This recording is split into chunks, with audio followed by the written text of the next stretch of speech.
What's up, guys, and welcome to another first look at Planet Coaster Console Edition. In this video, we're going to be talking about all things related to triggers and sequences. So I've already done 11 videos covering multiple different topics surrounding Planet Coaster Console Edition, but one that I haven't touched on that actually a handful of people did want to see is the displays, the sequences, what they do, what you can use them for, how to incorporate different triggers in your rides. So that's what we're going to be covering today. Now, first, I think it's important that we talk about the sequencers and what you can use them for. So right over here, we have a display sequencer. Now, to get to these sort of sequencers or display objects, all you have to do is hit RB or LB, go to the Create tab, which again, I covered in a separate video. And the category you want to land on is the Special Effects category. So if we go ahead and hop in there, you can see we have a bunch of different fireworks. We have audio and display sequencers, water special effects, electricity special effects, ambient special effects, and pyrotechnics. We also have some miscellaneous ones, which include things like glitter or confetti or oil slicks, stuff like that. Laid out here in front of us are the 6 different objects that you can get from this tab, but the one we're going to talk about first is the audio and display sequencers. This is an extremely important item that you want to make sure you place down if you're trying to do a triggerable sequence, either for a ride, music, or things like a fireworks display. Moving on, we have the ambient park speaker. This is quite literally a ambient sound that you can place all around your park. We have things like Quiet River, Magical Forest, Bat Cave, Dwarf Forge, 1980s Computer Lab. Just a bunch of different random things. Now, this is something that will run around the clock. You don't have the option to deafen it or adjust the audio from it. Next, we have the display park speaker. This can be directly tied into the display sequencer that we talked about earlier. That is the only speaker that works with that sequencer in order for you to have a sound played or a song played whenever the sequencer decides that now is the time that it should be triggered. So a sequencer essentially triggers certain objects, this speaker simply being one of those. Next, we have the music park speaker. This is a speaker that does not have to be tied to a display sequencer, and you can simply have this wherever you want in your park and it will play a certain tone or song or theme music or whatever you need. The last speaker we have here is the triggered park speaker. No, this is not a Karen in the mall that just witnessed you do sick vape tricks in the bathroom. What this one is used for is to trigger a sound or a song from a particular ride that you have it connect to, not the display sequencer. And lastly, we have the Ride Cam Time Machine. I've never used this once in my park. To be honest, I don't really see the need to, but if you're trying to get a specific look for your ride cam, this can be extremely useful for that. Again, no real idea why you would need to do that, but for the sake of this video, I have already set this one up, so all it is adding is a color grade to the ride camera. We can go ahead and preview the visual effects right here, and what that's going to do is transform our camera into whatever the heck this is. Now, I'll get more into how you can actually adapt these to specific rides in a moment, but I just wanted to go ahead and talk about it first. Now, let's go ahead and dive into how you can use a display sequencer for something like a simple fireworks display that you want to kind of run on a trigger sequence. Maybe every 30 seconds or so, it'll go off. Keep in mind, if you have a trigger sequence with 0 delay, that can get really, really expensive. Each time a firework is launched into the sky, that will cost your park $2 whole. I do think it depends on which type of firework you're using, so just try to keep that in mind. It only really applies to you if you're not doing a sandbox park, if you're doing like a career mode park or a challenge park. Fireworks are a very, very costly thing. You should probably wait until you've done everything else there is to do in the park, and this is sort of just your last hurrah. So the fireworks that I'm going to be using for this simulation are the shaped fireworks, the ones that can spell things out in the sky. Yes, I know the first letter we're starting with is a T. I can promise you this has nothing to do with the presidential election. I'm just going to be spelling out Toogii in the sky. Now, something I've found to be really, really helpful when doing something like this is to use the building walls for a sort of spacing in between each firework display. Now, what I mean by that, we have our T right here, then we have 7 wall sections spacing in between the next firework display, which is going to be an O, and so on and so forth. Now, I've already deleted these additional walls that I had out here for spacing, but you can see the last firework we have on display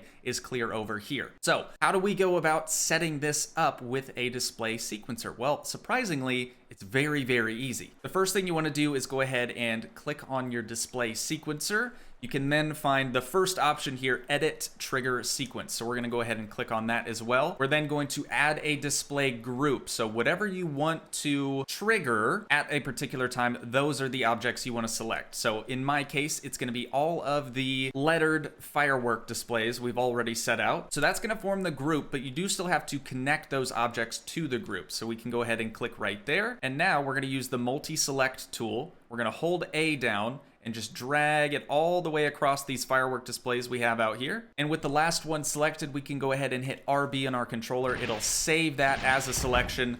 But of course, now these fireworks are just going to be launching into the air willy-nilly because we didn't set a delay timer on them. So rather than going through and setting a delay for each firework charge, what I like to do is set it for the group itself. Now, this only works if you're doing something that has to be launched at the same time. If you have multiple displays, you're probably going to want to do it individually. So for this one, I think we're going to do a launch time of about a 30-second delay. Now, this is the part that can get kind of confusing to people. Like I mentioned, that is the delay between each time these fireworks are launched. It is not the duration that the fireworks will remain in the sky. If you want to change the duration, unfortunately, you can't with fireworks, but you can with many other things. We'll get on to more about that here in just a minute. So now that we have that set up, let's go ahead and change our time of day so that it's more nighttime. We'll be able to see the fireworks a lot better.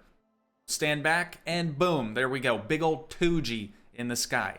Very cool, Kanye. Another cool thing that you can do with the display sequencer is you can actually set up a display camera mode. Now, the only people that are able to access the display camera mode is you, the player. So really, this is only useful if you're creating content on the game, but even then, you could just back up and get your own view that you want of this display. But I do think it's still worth mentioning. So to add a camera, all you have to do is go to Edit Cameras. That's going to bring you into the add camera option. So if we hit RB, that's going to add display camera 2. So display camera 2, whenever you add it, that's where the camera is going to be. So say we didn't necessarily like that spot. We want it kind of more right here. Actually, that looks like a really good spot. We're going to go ahead and adjust, not on the camera mode, but on the camera with the X on it. Does that make sense? We're just going to select that, and it's going to move our camera number 2 to this position rather than its old position. And now with that done, we can go back into cameras. Let's move the camera around so it doesn't look the same. And then we can go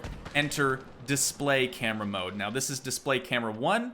We also have the new camera mode that we just placed down, which is display camera 2. Again, really only useful if you're creating content on the game, but it's still cool nonetheless. With the display sequencer, you have the option to do the self-activation. So you can have this on continuous at specific times of the day, which is extremely useful for firework displays. That way you can only have them go off at nighttime. We have looping and on trigger, so you can have them be continuous, but also if you wanted to tie them into a ride or a coaster of some sort, you could do that as well. I've set mine on just straight continuous with a delay, so it's not all the time, just every so often, and then you can do on trigger only. If you did add a display speaker to this, you could then add music to the sequence or whatever you need to do there. But that about wraps it up for the display sequencers. Now let's focus on the trigger sequence. So what I've done here is basically set up a very, very small, very simple park just for the sake of testing. Now what I want to do with this coaster is add a trigger sequence so that I can trigger some fireballs. Maybe we can do the ride cam adjustment feature sequencer thing. So to get to that, we want to go to this sort of painter's wheel, like the customization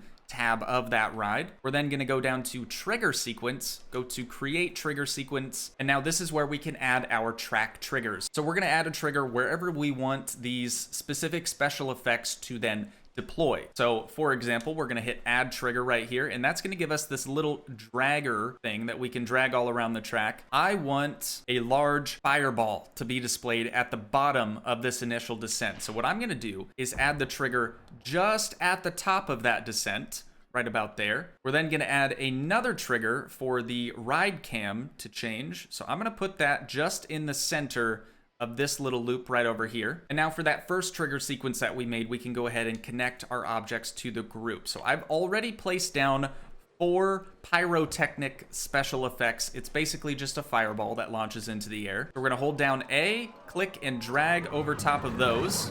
We're gonna hit RB to confirm that selection. And now it's important to keep in mind that this option right here is not the duration of the fireball. That is actually the delay. So wherever the coaster actually hits your trigger, there will be a delay until these fireballs are actually displayed. So I'm not gonna mess with that. I'm gonna leave it on 0 seconds for the delay, but I am going to click on these 3 little dots right here next to the individual special effects. That is the only place that you can adjust the duration of that specific special effect triggerable item. I know there's a lot of words in this video. There are a lot of words. Now that we finished with that first track trigger, we're gonna go ahead and connect the ride cam that we placed down just over here. So keep in mind too, it doesn't have to be very close to your ride at all. We're gonna go ahead and select that ride cam. Go ahead and hit RB to confirm that selection. And now, since our trigger point is right in the center of this loop right here, I think I'm gonna adjust the duration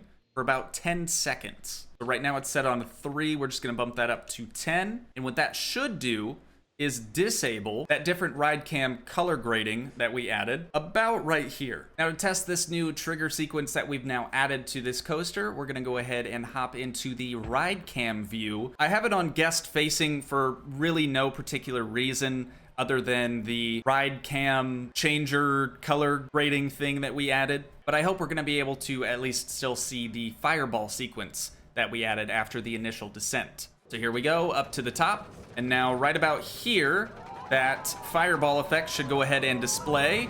And then right when they get to the bottom, it shuts off. That looks pretty good. Right here is where that color grading thing comes in.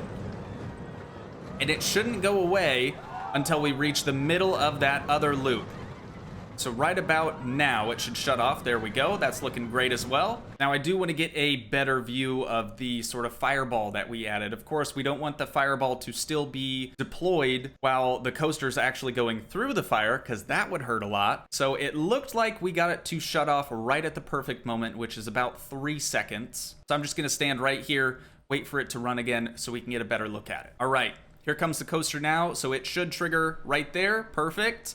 And then it should shut off right as the coaster comes through. That looks phenomenal. Now you can do this with a bunch of different special effects. There are a ton to choose from. Again, all you have to do to get to the special effects tab is to go into the create tab. That's where they're individually found at. Alternatively, you could go to scenery and find a fireworks group that you could place down, or what else they got in there. I honestly don't even remember. It is quite literally fireworks and then an entrance that has a song playing in it. So fireworks are pretty much all they offer as far as the blueprints go. But like I mentioned, there are a ton of different options that you can choose from. Electricity, water, ambient stuff. You got pyrotechnics. I mean, the sky's the limit. So hopefully you found this video helpful. I hope I answered any possible questions that you could have about the display sequencers or trigger sequences. But of course, if you guys have any other questions that maybe I didn't answer, or maybe just stuff I didn't touch on in the video, go ahead and leave me a comment. I'd be happy to try to help you guys out in any way that I can. But that is a wrap for this video. So once again, if you guys did enjoy, please leave a like, leave a comment, help support the dream by smashing that subscribe button, and I will see you in the next one. Thanks so much for watching, guys. Peace.